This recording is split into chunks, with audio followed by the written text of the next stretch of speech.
This is a fake. Waitress answers in perfect Arabic and saves Billionaire Sheikh from a $200 million scam. The billionaire was 30 seconds away from signing away $200 million when a waitress suddenly stepped beside his table and whispered, "Sir, this document is fake." The entire restaurant went silent. The billionaire slowly looked up. His lawyers stared at the waitress as if she had just committed a crime. "Excuse me," he asked. The waitress swallowed. "I'm sorry for interrupting, but you cannot sign that." One of the businessmen immediately stood.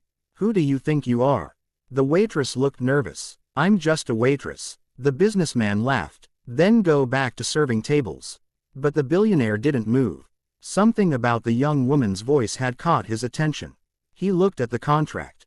Then back at her. "How do you know it's fake?" The waitress took a breath. Then, in perfect Arabic, she answered, "Because the Arabic paragraph says something completely different from what you were told it says." The billionaire's face changed, and suddenly, the room wasn't laughing anymore. Her name was Maya Carter. She was 26 years old and worked at one of the most expensive restaurants in downtown London. Most customers never noticed her. She carried plates, refilled glasses, smiled politely, and went home tired. But Maya had spent years learning Arabic. Her father had been a university professor who taught Middle Eastern languages. When Maya was younger, she used to sit beside him while he translated Arabic books. After he passed away, she kept studying because she felt it was one of the last things connecting her to him. She never imagined that language would one day change someone's life. That evening, the restaurant was hosting an extremely important private dinner. The guest of honor was Sheikh Karim Al Hassan, a billionaire businessman from the Middle East. He had arrived in London to finalize a massive investment agreement. A luxury technology company was supposedly offering him exclusive rights to a new energy storage system. The deal was worth $200 million. His advisors had spent weeks checking everything. The company looked legitimate. The lawyers looked legitimate. The documents looked legitimate. Everything appeared perfect. But it wasn't. Maya noticed something strange while serving water.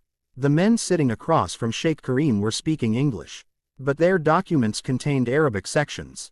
One of them joked, "Don't worry, the Sheikh won't understand the English legal details anyway."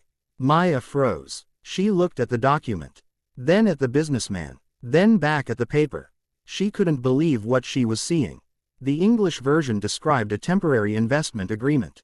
But the Arabic section contained language transferring ownership of several assets to the company. It wasn't a translation mistake. It was deliberate. Maya's heart started pounding. She knew she should stay quiet. She was just a waitress. These men had lawyers, security guards, millions of dollars, influence. What did she have? Nothing. But then she remembered something her father once told her. If you know someone is walking toward danger, silence is not kindness. Maya looked at Sheikh Karim. He was smiling, completely unaware. She made a decision. She stepped forward. "Sir." Everyone looked at her. "This is a fake." Silence. One businessman slammed his hand on the table.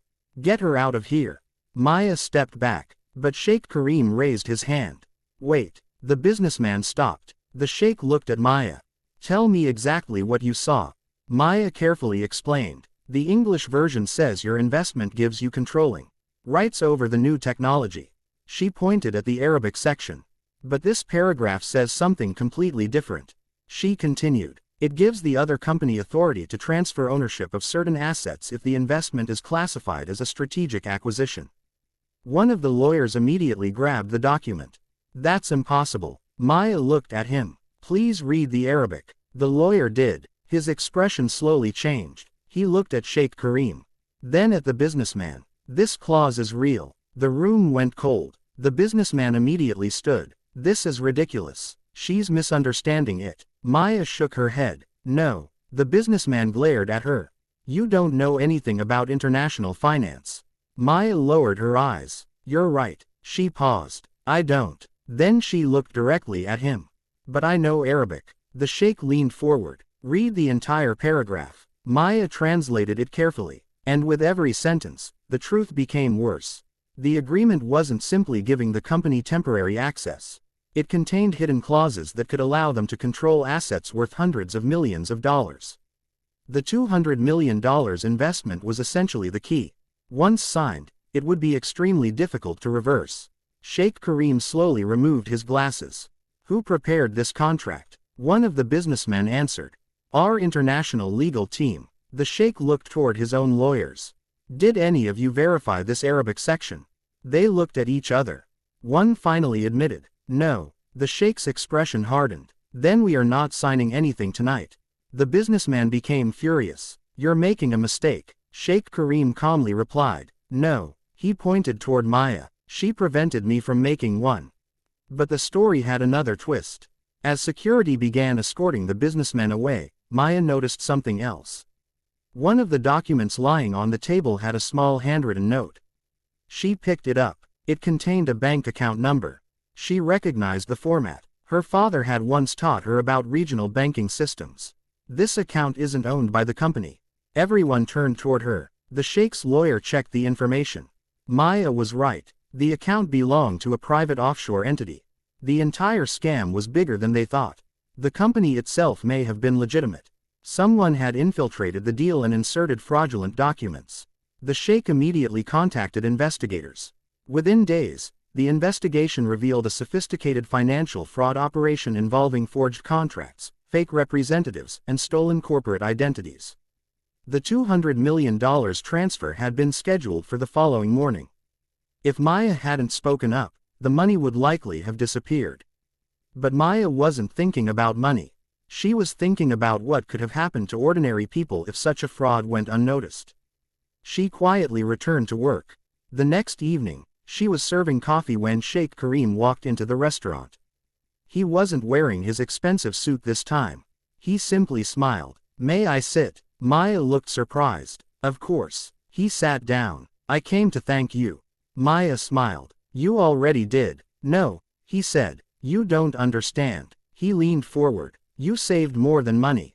Maya looked confused. He explained that the investment wasn't just his personal wealth. Thousands of employees, investors, and families depended on the success of the project.